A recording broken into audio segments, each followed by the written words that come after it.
അനുബേട്ട, എന്താ ഒരു വിഷമം? എന്റെ എല്ലാ വിഷമവും നീ പരിഹരിച്ചു തരുമോ? എന്തിനാ എന്നോട് ദേഷ്യപ്പെടുന്നേ? എനിക്കാകെ അങ്ങ് ഭ്രാന്ത് പിടിച്ചിരിക്കുക. അവിടെ കമ്പനിയിലെ കാര്യങ്ങൾ ആകെ കുഴഞ്ഞു മറിഞ്ഞിരിക്കുക. ഇന്നിപ്പോ എന്താ ഉണ്ടായേ? കമ്പനിയുടെ അക്കൗണ്ട്സ് എല്ലാം ഫ്രീസ് ചെയ്തു. അപ്പൊ കമ്പനി അവള് പിടിച്ചെടുക്കുന്ന ഉറപ്പായി അല്ലേ? ആ, അതിനുവേണ്ടിയാണല്ലോ അവൾ ഇതെല്ലാം ചെയ്യുന്നത്. എല്ലാം കൂടി ഓർത്തിട്ട് എനിക്കങ്ങ് അനുബേട്ടൻ അതൊന്നും ആലോചിച്ച് വിഷമിക്കണ്ട. വരുന്നത് പോലെ വരട്ടെ. എന്ത് വന്നാലും നേരിട്ടല്ലേ പറ്റൂ, അല്ലാതെ മരിക്കാനൊന്നും പറ്റില്ലല്ലോ. ജോലി പോകുന്നെങ്കിൽ പോട്ടെ അനുബേട്ടാ. നമുക്ക് എന്തെങ്കിലും ഒരു ബിസിനസ് തുടങ്ങാം. അതിന് പണം വേണ്ടേ? എനിക്ക് ഷെയർ കിട്ടാനുള്ള പണം ഉടനെ കിട്ടുമല്ലോ. നമുക്കത് വെച്ച് എന്തേലും ചെയ്യാം. എന്താടി സന്ദീപ് നീയും തമ്മിൽ എന്തെങ്കിലും പ്രോബ്ലം ഉണ്ടോ? ഞങ്ങൾ തമ്മിൽ ഒരു പ്രോബ്ലം ഇല്ല. പ്രശ്നം സച്ചേട്ടനും അച്ഛച്ചേച്ചിയും തമ്മിലാ.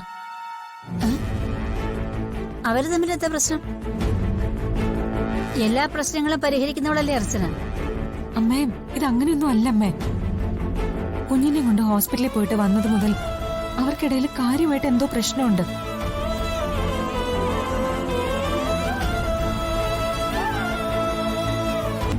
അവര് തമ്മിൽ സ്വരച്ചേർച്ചയിലല്ല. ഇവിടെ വലിയ വഴക്കുണ്ടായി. വഴക്കോ?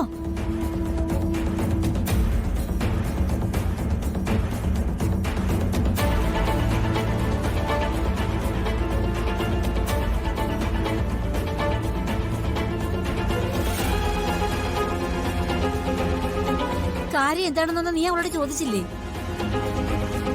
സേതുവേട്ടനെങ്കിലും അത് ചോദിക്കാൻ പാടില്ലായിരുന്നോ? അതൊന്നും ചോദിക്കാൻ പറ്റിയില്ലമ്മേ. അതിനു മുൻപേ എല്ലാവരുടെ മുന്നിൽ ചേച്ചി വാതിലടച്ചു. അത് മാത്രമല്ല, വേറെയുണ്ട് പ്രശ്നങ്ങൾ. എന്ത് പ്രശ്നം? ആശുപത്രിയിൽ വെച്ച് സച്ചേട്ടനെ ഏതോ ഒരു പെണ്ണിന്റെ കൂടെ കണ്ടു എന്ന് പറഞ്ഞ അച്ഛേച്ചി ഇവിടെ ബഹളം ഉണ്ടാക്കിയത്.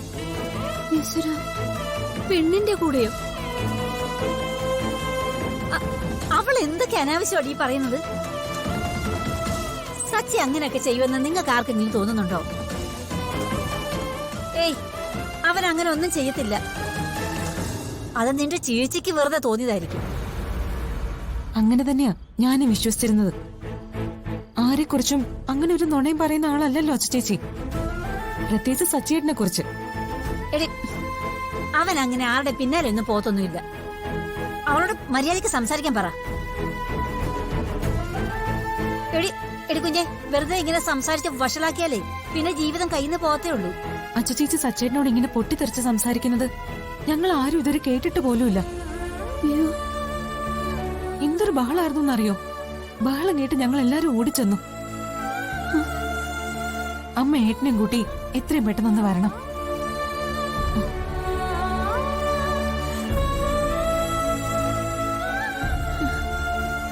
എന്റെ ദൈവമേ, എന്റെ ഈശ്വര, എന്റെ കുഞ്ഞിന്റെ ജീവിതം തട്ടിപ്പറിച്ച് കളയരുതേ. മോനെ ആരോപേ,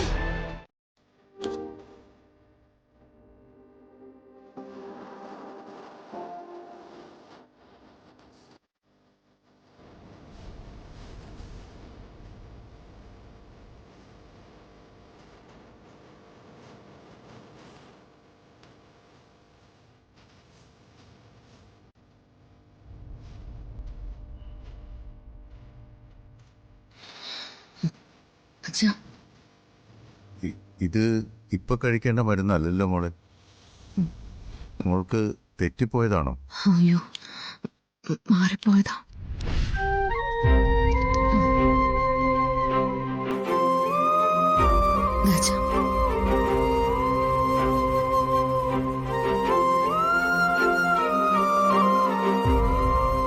മോൾക്ക് എന്തു പറ്റി?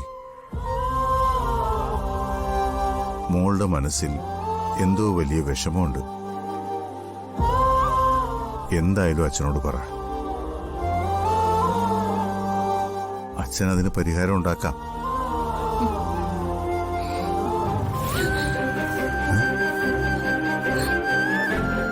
മോള് കരയാണോ? നെല്ലിശ്ശേരി വീട്ടിൽ നിന്ന് ഇറങ്ങേണ്ടി വന്നതിന്റെ സങ്കടമാണോ മോൾക്ക്? ഞങ്ങൾക്കൊക്കെ ധൈര്യം തന്നത് മോളല്ലേ? നഷ്ടപ്പെട്ടതെല്ലാം തിരിച്ചു പിടിച്ചു തരാമെന്നും മോൾ ഉറപ്പു പറഞ്ഞതല്ലേ?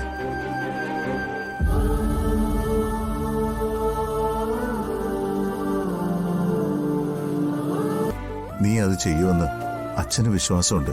പിന്നെന്താ? ഏതു കൊടുങ്കാറ്റിൽ ആടി ഒലയുമ്പോഴും ഈ കുടുംബം തകരാതെ എല്ലാവരെയും ചേർത്ത് നിർത്തുന്ന നെടുംതൂണ് മോളാ. നിന്റെ മുഖത്തെ ചിരി മാഞ്ഞാൽ ഇവിടെ എല്ലാവർക്കും അത് വലിയ സങ്കടമാവും. ഇത് വാടക വീടാ. ഇതുമായി പൊരുത്തപ്പെടാൻ നമുക്കെല്ലാവർക്കും സമയം വേണം. ജീവിതത്തിൽ ഒരിക്കലും ഇങ്ങനൊരു വാടക വീട്ടിലേക്ക് മാറേണ്ടി വരുമെന്ന് അച്ഛൻ സ്വപ്നത്തിൽ പോലും വിചാരിച്ചിട്ടില്ല.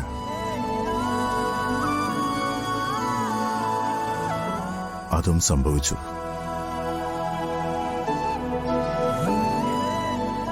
ഈ കുടുംബത്തിനെ മുന്നോട്ട് കൊണ്ടുപോകാൻ നിന്നെ കൊണ്ട് മാത്രമേ പറ്റൂ.